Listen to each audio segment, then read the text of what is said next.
Bismillahirrahmanirrahim. Assalamu alaikum everyone. Welcome to Mind Power. This is Yasir Ali. आज जो topic हम discuss करने लगे हैं वो है mental healing through our subconscious mind. जैसे कि पहले हमने डिस्कस किया था इन प्रीवियस वीडियो कि सबकॉन्शियस माइंड और कॉन्शियस माइंड क्या होते हैं। बेसिकली हमने डिस्कस किया था कि माइंड के टू पार्ट्स होते हैं। फर्स्ट है कॉन्शियस माइंड।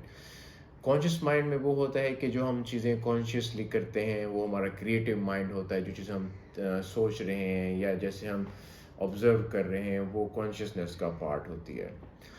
और इस जो सेकंड है पार्ट है वो सबकॉन्शियस। सबकॉन्शियस में ये है कि हमारा वो हैबिट माइंड होता है। मीन जो चीज़ें हम उसे सिखाते हैं थ्रू रेपिटेशन से हो सकती हैं या हमारा वो एक बिलीफ सिस्टम हो सकता है, वो चीज़ें सबकॉन्शियस का पार्ट होती हैं।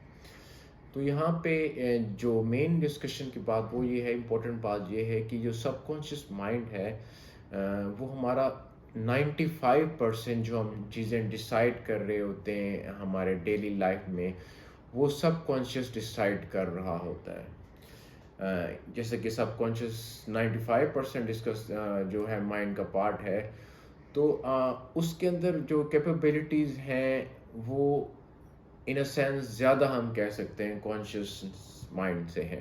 क्योंकि कॉन्शियस माइंड जो है वो सिर्फ 5% टाइम ही काम कर रहा है। जब हम फुली कॉन्शियस होते हैं तब कॉन्शियस माइंड काम कर रहा होता है।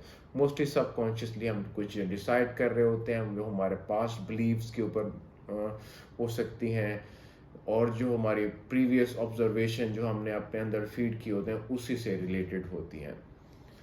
तो यहाँ पे इम्पोर्टेंट जो है सबकॉन्शियस माइंड की थ्रू हीलिंग जो है टॉपिक हमारा, उसको हमने आज लेके चलना है कि सबकॉन्शियस माइंड कैसे हेल्प करता है और क्या वो प्राइमरी चीज़ है इन हीलिंग प्रोसेस। तो सबकॉन्शियस माइंड जो है उसमें हम मैसेज सेंड करते हैं। जैसे पहले मैंने डिस्कस किया, बताया आपको, थ्रू रेपिटेशन हम रिपीट करते हैं बार बार मैसेज, एक ही मैसेज उसको भेजते हैं। फॉर एग्जांपल, अगर किसी को स्टटरिंग का इशू है तो स्टटरिंग का इशू ये सबकॉन्शियसली हम माइंड को कैसे समझाएंगे to get rid of the stuttering. एक तो पहले हमने टाइम देखना है, टाइम और प्लेसमेंट को हमने माइंड में रखना है कि किस टाइम जो है हम सबकॉन्शियस माइंड को मैसेज भेजें जो कि सबसे ज़्यादा इफ़ेक्टिव हो। तो सबसे ज़्यादा इफ़ेक्टिव टाइम पीरियड जो है सबकॉन्शियस को मैसेज सेंड करने का वो है जब हमें नींद आ रही होती है या जब हम नींद से जाग रहे होते हैं। ठीक है। तो जब नींद आ रही होती है, हमने अगर उसे कोई मैसेज देना है या अपना कोई पास्ट बिलीव उसको चेंज करना है, वो क्या हो सकता है। जैसे कि पहले हमने डिस्कस किया कि भी स्टटरिंग की मैंने एग्जांपल दिया आपको। अब अगर किसी को स्टटरिंग है तो जब वो सो रहा है तो उसने अपने सबकॉन्शियस माइंड को मैसेज देना है। वो मैसेज बहुत सारे सेंस में हो सकते हैं। एक उसमें ये हो सकता है कि वो कह सकता है कि I am in the perfect command on my speech and speak beautifully. तो ये एक अफर्मेटिव मैसेज है जो कि वो अपने सबकॉन्शियस माइंड को सेंड कर रहा है। वो बार बार ये मैसेज रिपीट करेगा, मीन्स 5 to 10 मिनट्स वो ये मैसेज अपने रिपीट करेगा बिफोर गोइंग टू स्लीप। तो उससे क्या होगा, जब हम नींद में होते हैं तो हमारा जो सबकॉन्शियस माइंड है वो सबसे ज़्यादा एक्टिव होता है, क्योंकि उस टाइम जो हमारा कॉन्शियस और इंटेलेक्चुअल माइंड है वो एक किस्म का सबमर्ज हुआ होता है सबकॉन्शियस माइंड के साथ। बेसिक मीनिंग इजी स्पीकिंग में ये है कि हमारे जो भी मैसेज हैं वो डायरेक्टली सबकॉन्शियस माइंड को मिल रहे होते हैं, उसमें कॉन्शियसनेस की इन्वॉल्वमेंट कम से कम हो रही होती है। और यही चीज़ जब हम नींद से जाग रहे होते हैं तब उस टाइम के ऊपर भी सबकॉन्शियस माइंड बहुत ज़्यादा एक्टिव होता है। तब वही एफर्मेशन, वही मैसेज हम अपने माइंड को दोबारा देंगे कि I am in the perfect command on my speech and I speak beautifully.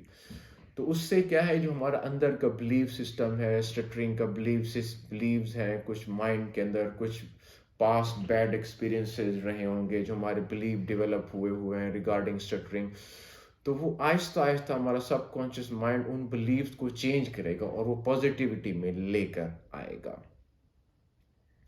और जो सेकंड टेक्निक जो मैं आपके साथ डिस्कस करना चाह रहा हूँ वो है thank you technique. Thank you technique में क्या होता है? थैंक यू टेक्निक में ये होता है कि अगर हमारा कोई गोल है, फॉर एग्जांपल कोई ड्रीम जॉब जॉब है, या यही स्टटरिंग का है कि किसी को स्टटरिंग है, तो वो थैंक यू टेक्निक किस तरह अप्लाई कर सकता है? थैंक यू टेक्निक वो इस तरह अप्लाई कर सकता है कि वो गॉड को कहेगा, अल्लाह से कहेगा कि thank you for the healing, thank you for the healing. Means in a sense वो थैंक यू कह रहा है क्योंकि उसको पता है कि वो ऑलरेडी हील हो चुका है।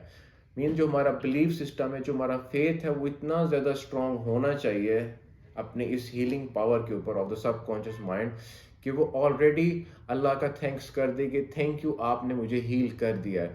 तो जब वो इस बिलीफ सिस्टम के ऊपर अपना फेथ को स्ट्रांग रखेगा, तो वो thank you technique is very effective, और वो जो चीज़ें अचीव करना चाह रहा है वो अचीव होंगी और ज़रूर होंगी। तो ये दो बेसिक हमने आज टेक्निक डिस्कस की, जो हम सबकॉन्शियस माइंड को किस तरह हम इन्वॉल्व कर सकते हैं इन आर हीलिंग। ये सिर्फ जो मैंने आपको स्टटरिंग की टेक्निक डिस्कस की, it is not just limited to this. ये लाइफ के किसी भी एस्पेक्ट के ऊपर हम ये दो टेक्निक्स यूज़ करते हैं। फॉर एग्जाम्पल किसी को जॉब का इशू है, कोई फाइनेंशियल इश्यूज हैं, कोई और इश्यूज हैं लाइफ के जो वो चेंज करना चाह रहा है, या कोई गोल्स हैं, कोई विजन है उसके जो वो अचीव करना चाह रहा है, तो ये टेक्निक जो है ये प्रूवन है from ancient time to the modern time. तो यही टेक्निक्स ही अप्लाई होती आई हैं हमेशा। जिन लोगों ने अपने सबकॉन्शियस का इफेक्टिवली यूज़ किया है, तो उनको डेफिनेटली ये बेनिफिट्स मिले हैं। तो आज का हमारा टॉपिक था। होप आपको अच्छा लगा होगा और आपने अंडरस्टैंड किया होगा। Thank you so much for listening. Yasir Ali.